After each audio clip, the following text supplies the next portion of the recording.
two generations had passed, you're probably looking at a community of about 35,000, which would now allow you, with a conscript base, drawing on all adult males between the ages of, say, 20 and 35, to produce an army between 8,000 and 9,000 men. The Bible states that finally, 40 years after the start of the Exodus campaign, Moses was ready to launch his attack against Canaan. He had trained his army well. It was a powerful fighting force. But Moses wanted to fight battles on his own terms, using the strategy and tactics he learned in Egypt and had practiced over 4 decades. Walled cities blocked the route north from Kadesh Barnea, and a direct assault could have decimated the army before it reached Canaan. So instead, Moses marched the Israelites east, towards the valley of the river Jordan. Moses knows that your strategy should dictate your tactics, not the other way around. His goal is to get to Canaan with the largest force possible, which means he should avoid fights along the way whenever possible. For Moses, the path of least resistance to Canaan is through the Jordan River Valley. But there's still one problem. The entrenched tribe of the Ammonites stood in the way. There's no way around them. Moses has the Dead Sea on one side and a harsh desert on another. His only way to the Jordan Valley is through the Ammonites. They're a somewhat softer target than the Moabites or the Edomites. Moses isn't stupid. Diplomacy first. So he asks the Ammonite king's permission to pass through his country. The Ammonite king says, "No way." Moses turns and calmly walks away. The battle is on. Moses again appointed Joshua to command the army in the field. The Israelites formed up opposite the Ammonites on the open plain. Moses watched as the two forces clashed. His men had been training for many years. On this day, they finally drew blood.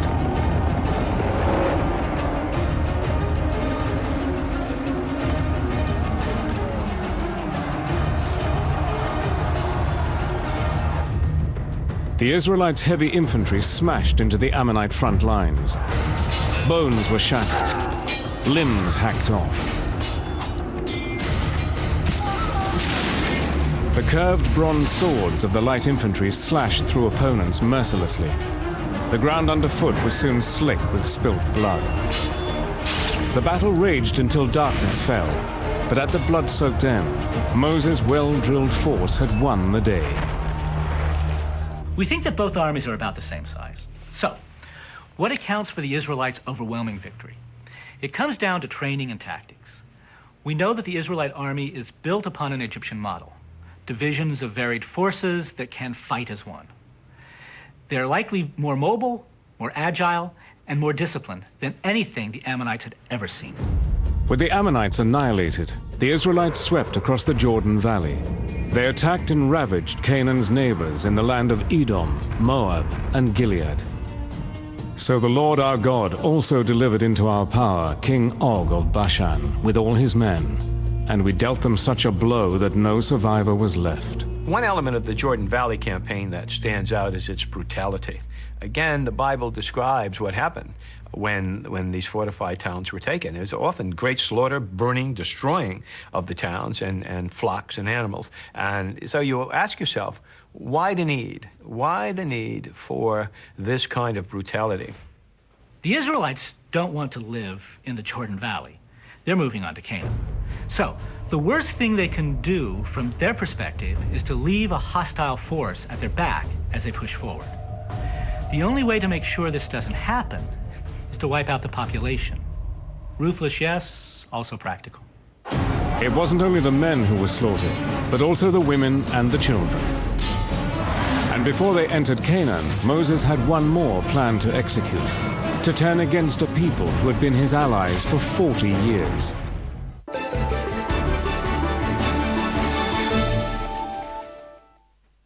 From ancient to modern. This is like riding a train on a racetrack. From dark. We're looking for witches. To light. 100 billion times as bright as the sun. From the depths. Unbelievable. To the heights. Up over top. There we go. Join us on a journey with the heroes of the past. The SAS have a vital mission. Approximately 10,000 ruthless warriors of the army of Moses had cut a swathe of destruction through the Jordan Valley. They now faced the Midianites, longtime allies of the Israelites. These were the people who took Moses in after he killed the Egyptian. These were the people he called his family. His wife was a Midianite. But now, Moses gave the brutal order, destroy them. A couple of Israelite men were sleeping with a couple of Midianite women. That by itself probably wasn't a problem from Yahweh's perspective, but they had now begun to worship Midianite gods, and they had turned their back on Yahweh. So Yahweh orders the children of Midian to be killed and puts Moses in charge of the operation.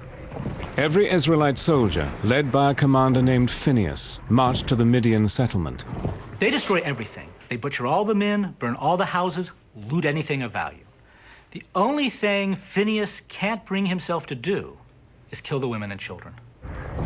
The Midianite settlement was completely destroyed, but Phinehas couldn't bring himself to obey the order to kill the women and children, so he marched them back towards his camp. Before the army even makes it back to camp, Moses rushes out in a fury and yells at Phinehas, "I told you to kill them all." He demands that every boy and every woman old enough to have slept with a man must die right then and there. They were all butchered.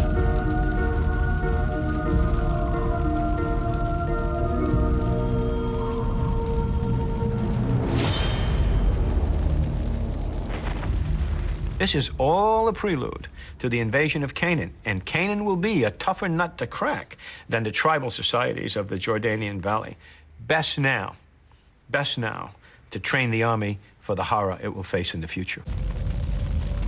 When the bloodletting ended, the ritual cleansing began. According to the Bible, any Israelite soldier who drew blood in battle had to stay outside the camp for 7 days. And this probably doesn't just mean physical cleansing. They might also use that time to cleanse their guilt. The horror of what they've done to other people would have left deep psychological scars. And they would, in all likelihood, suffer from what we now call post-traumatic stress disorder. It's intriguing to raise the question about the effect of all this up-close and personal bloodletting would have had on the morale and psychological stability of the Israelite soldiers. It's possible Moses intended the cruel methods used over the long campaign to toughen the Israelites in preparation for their final invasion of Canaan. It was an event that Moses himself did not live to see.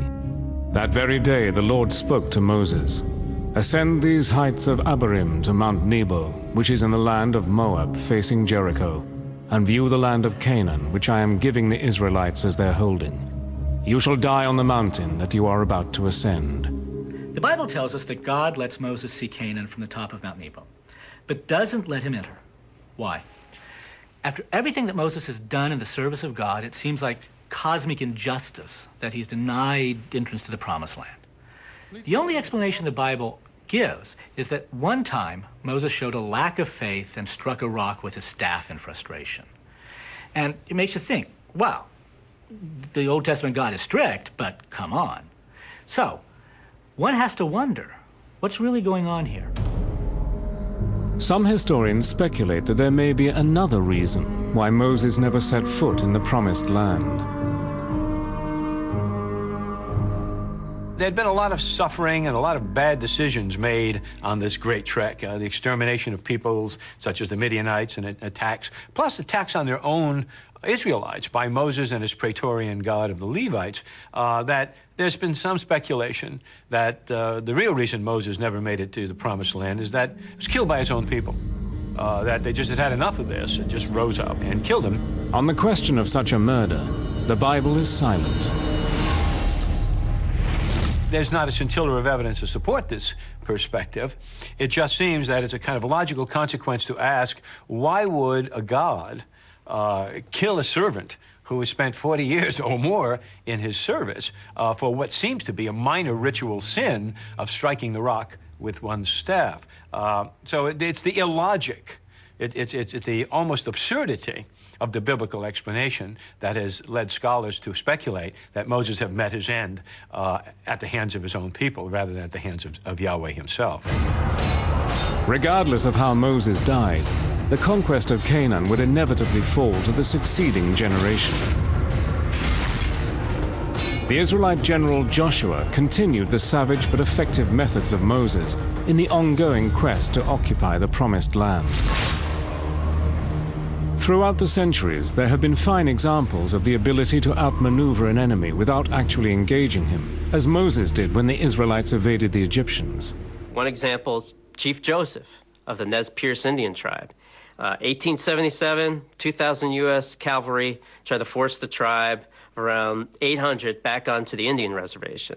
The tribe fights back against overwhelming odds and leads the U.S. cavalry on a 1,000-mile chase through some of the harshest wilderness in America.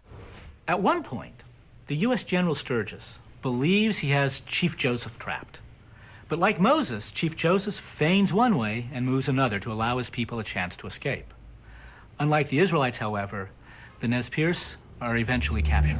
The exodus of the Israelites under the leadership of Moses has always been the story of an amazing escape and a desperate battle for survival. But now, viewed from a military perspective, the Israelites can be seen no longer as downtrodden slaves, but as fearsome warriors, held together by one towering personality. We never think of Moses as a military commander because until recently there has been no attempt to analyze the Bible in military terms.